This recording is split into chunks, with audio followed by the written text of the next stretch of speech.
Okay. Okay, now we are going to see about the voltage regulation of the alternator. In order to calculate the voltage regulation of the alternator, we are going to use the four method. First one is the EMF method or a synchronous impedance method. Second one is the MMF method or an ampere turn method. And third one is the ZPF or a 48 triangle method, zero power factor test.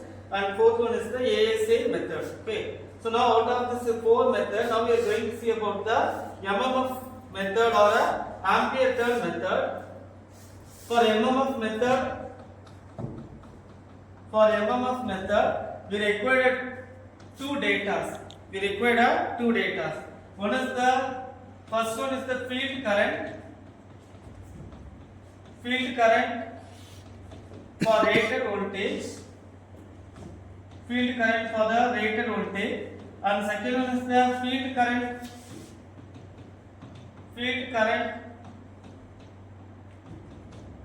for the rated current, or we can call it as the IFOC and IFSC. IFOC indicate the open circuit test field current and IFSC indicate the short circuit test field current. From the open circuit characteristics curve, we can find out the IFOC.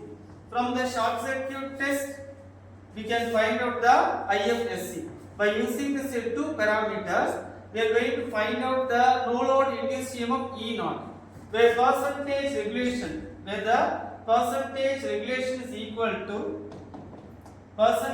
voltage regulation is equal to E0 minus V divided by V into 100, where E0 is equal to no load induced EMF. Where this no load induced EMF only we are going to find out by using this method. The no load induced EMF E0 we are going to find out by using the MMF method, where V equal to load voltage, V equal to called as the load voltage or terminal voltage. Here we are going to connect the load. Either it will be a resistive load, inductive load, or will be a capacitive load. For these three different types of the load, if you vary the load, then automatically the terminal voltage V will be variable.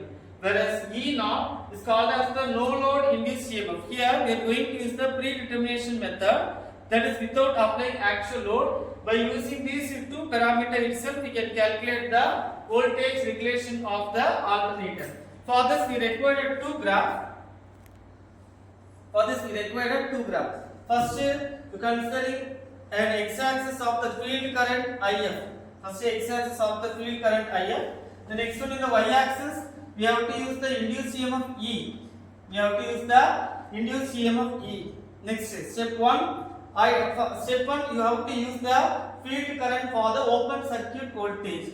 You just mark it as IFOC. IFOC indicate the open circuit characteristics field current IFOC, which is corresponding to the rated voltage. Next, you have to use the IFSC. IFSC indicate the short circuit test field current.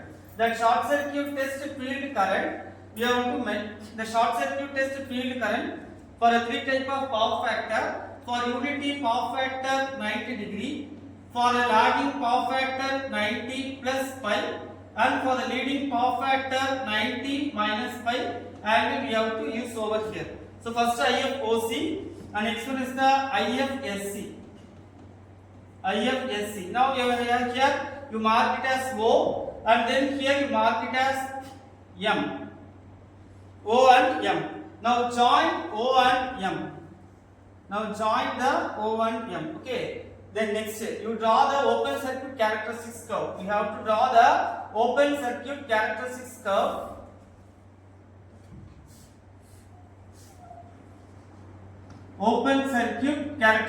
OCC. Draw the open circuit characteristics curve with O and M as radius.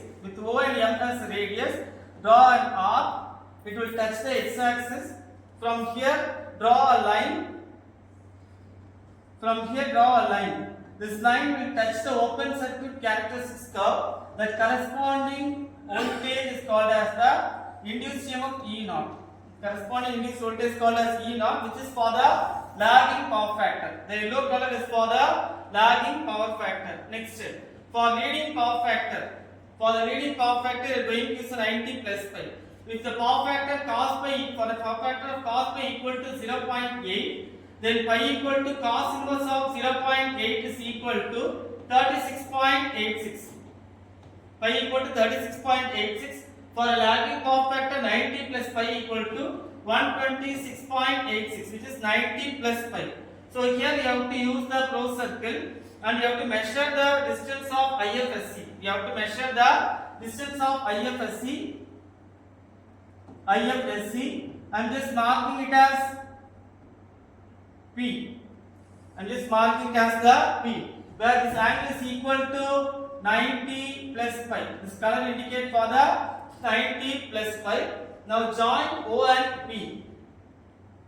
Join O and P with O and P as radius. With O and P as radius, draw the arc. It will touch the x-axis. The corresponding voltage you have to get from the open circuit characteristics curve, and that voltage is equal to E naught for the lagging power factor. E naught for the lagging power factor. Then third one is the leading power factor. For leading power factor, you have to use the 90 minus pi. So cos pi equal to 0. So pi, we are getting a value of pi is equal to 36.86. So 90 minus pi means we will be getting near the value of 53. Now here you measure the value as 90, 53. Here you have to set the value of 53. But the angle is called as the 90 minus pi. This value is equal to 90 minus pi. For a lagging power factor, you have to use 90 plus pi. For a unity power factor, the angle is equal to 90. And for the leading power factor is 90 minus pi. Now here, you just mark it as R. Just mark the point as R.